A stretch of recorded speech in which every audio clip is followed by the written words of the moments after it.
આવતીકાલે રાજ્યવેરા નિરીક્ષક ભરતીની પરીક્ષાનું આયોજન કરવામાં આવ્યું છે। પરીક્ષા માટે જિલ્લા કક્ષાએ તમામ કામગીરી પૂર્ણ થઈ છે। ઉમેદવારો માટે ખાસ બસની પણ વ્યવસ્થા કરવામાં આવી છે। 300 જગ્યાઓ માટે 1,85,000 ઉમેદવારો પરીક્ષા આપશે। રાજ્યભરના 754 કેન્દ્રો પર યોજાઈ રહી છે આ પરીક્ષા।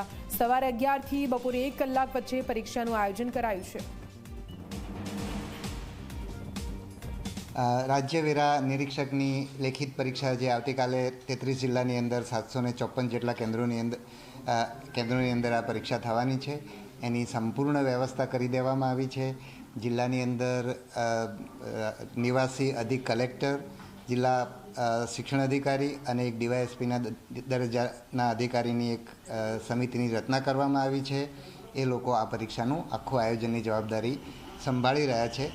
દરેક કેન્દ્ર ઉપર આયોગના પ્રતિનિધિ તરીકે વર્ગ 2 અથવા વર્ગ 3ના અધિકારીને મૂકવામાં આવ્યા છે। આ એવા અધિકારીઓ છે કે એની પસંદગી પણ જે સમિતિએ બહુ સમજી વિચારીને જેની સક્ષમતા ઉપર એમને પૂરેપૂરો ભરોસો છે એવા લોકોને પસંદ કર્યા છે।